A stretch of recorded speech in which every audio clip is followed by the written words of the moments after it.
शोएब शाहीन साहब, एक चीज़ बताइएगा मुझे आपसे बाकी सवालात करने से पहले, जब ये जजेस की बहाली का अमल हुआ था यूसुफ रज़ा गिलानी के वक्त, जो एग्जेक्टिव ऑर्डर के ज़रिए बहाली हुई थी, उसमें से कोई जज साहब अभी भी हैं सुप्रीम कोर्ट के अंदर? नहीं, वो सारे रिटायर हो गए हैं।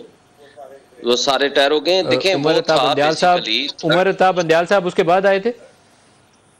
मेरा ख्याल है उससे पहले तो थे वो, लेकिन अपॉइंटमेंट तो प्रॉबेबली उनसे पहले की थी, लेकिन वो एग्जेक्टिव ऑर्डर के जरिए बहाल नहीं हुए थे। इसमें थोड़ा सा ये हुआ था, 3 नवंबर 2007 को जब ये सेकंड टाइम मार्शल लॉ लगाया था, जिसको इमरजेंसी प्लस का नाम दिया था परवेज मुशर्रफ साहब ने, उस वक्त बेसिकली आइन को मुअत्तल किया था फॉर सर्टेन पीरियड, और आइन को मुअत्तल करके उन्होंने जजेस को पाबंद सलासल भी किया था, और कुछ जजेस को पीसीओ का ओथ दिया था, और कुछ जजेस को कंटिन्यू किया था, और कुछ जजेस को नहीं कंटिन्यू किया था। बल्कि इस वक्त पीसीओ का जज शायद नहीं दिया था उन्होंने, कुछ को मतलब सैक कर दिया और कुछ को कंटिन्यू करने दिया।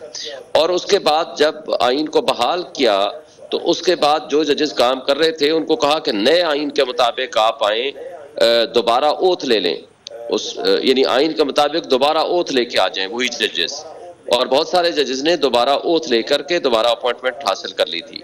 उनमें से चंद एक जज बच गए थे जिनको उन्होंने बहाल नहीं किया था, जिसमें जस्टिस एक एजाज थे, एक चीफ जस्टिस थे, जस्टिस फैयाज साहब थे, और एक शायद रमदे साहब, मुझे याद नहीं आ रहा, रमदे साहब थे शायद। 4 जज बच गए। जस्टिस उमर अता बंदयाल किस वाली कैटेगरी में थे? क्या ये 3 नवंबर को बहाल हुए थे, पीसीओ के तहत हल्फ हुए थे, या एग्जेक्टिव ऑर्डर से बहाल हुए थे? ये किस कैटेगरी में थे?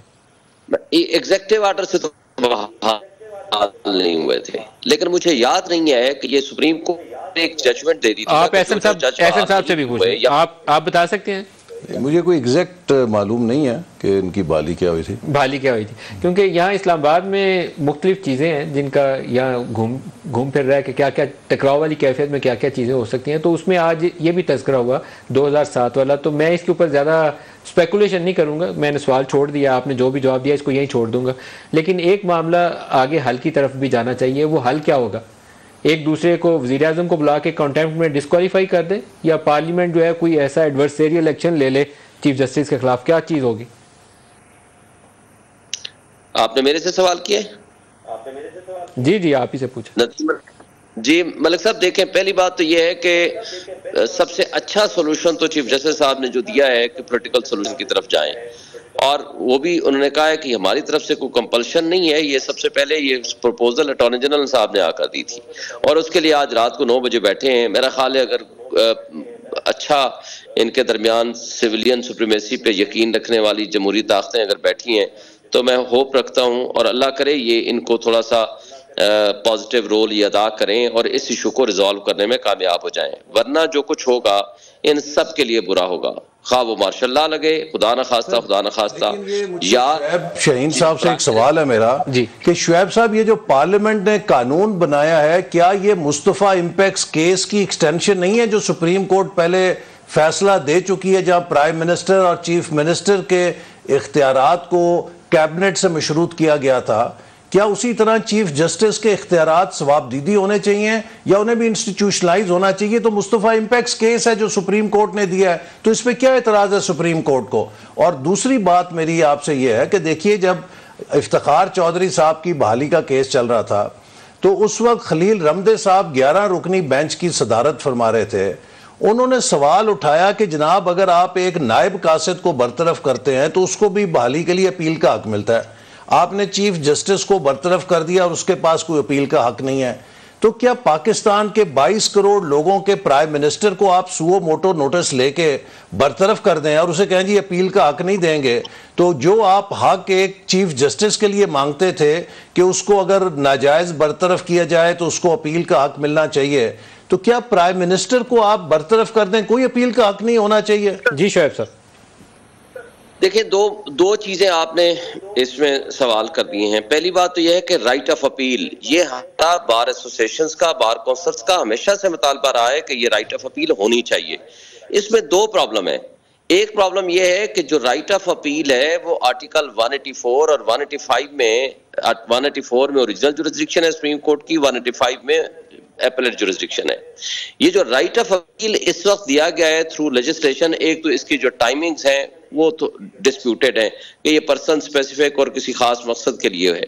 दूसरा, इसको भी अब अगर हम इग्नोर कर दें, क्वेश्चन यहाँ ये नहीं है, क्वेश्चन जो सुप्रीम कोर्ट में है वो ये कि जो सुप्रीम कोर्ट पावर्स डिराइव करती है फ्रॉम द कॉन्स्टिट्यूशन, जब आप उसके अंदर कोई चीज इंसर्ट करते हैं और वो कॉन्स्टिट्यूशन के तहत अगर आपने उसके अंदर चेंज नहीं किया 2/3 मेजॉरिटी के साथ, तो क्या वो right of appeal through act of the parliament जो आपने दे दिया वो दैट इज कॉन्स्टिट्यूशनल और ultra vires to the constitution? अब ये क्वेश्चन वहां अंडर डिस्कशन है।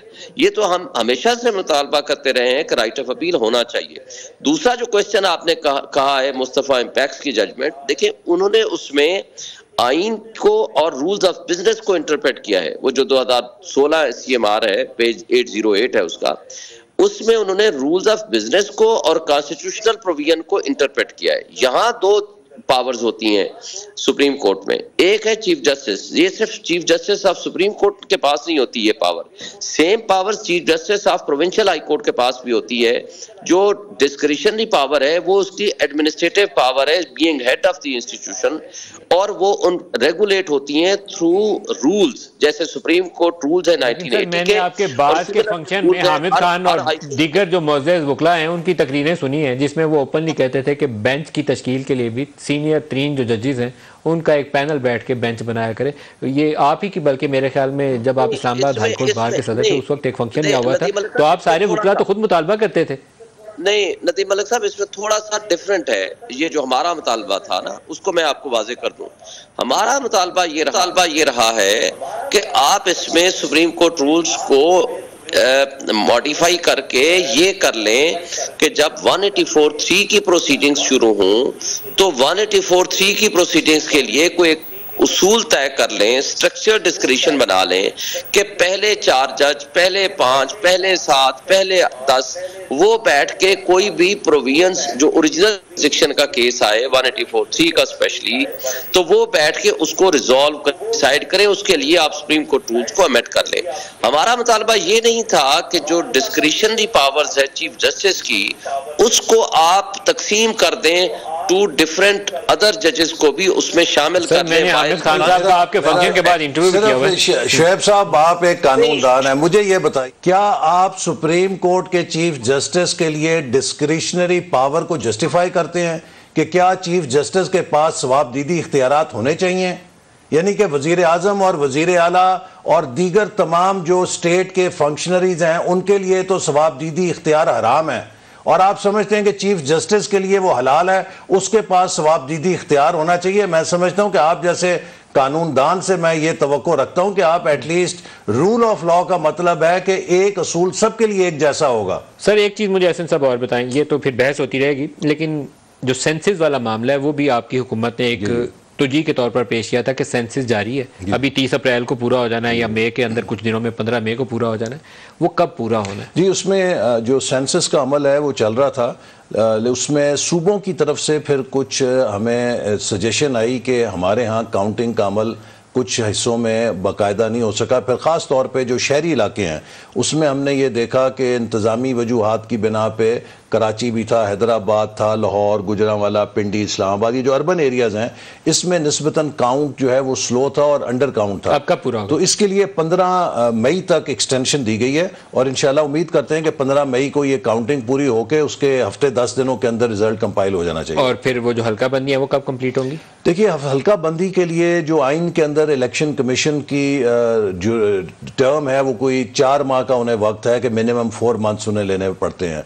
तो अगर आप देखें इसके मुताबिक वही एक नेचुरल फ्रेम, हम तो पहले दिन से कहते आए हैं कि जो 5 साल की टर्म ख़त्म होती है उसके मुताबिक अक्टूबर में इलेक्शन का टाइम फ्रेम बनता है, तो वही एक ऐसा टाइम फ्रेम है जो एडमिनिस्ट्रेटिवली, कॉन्स्टिट्यूशनली और सेंसस के हिसाब से भी हर तरह से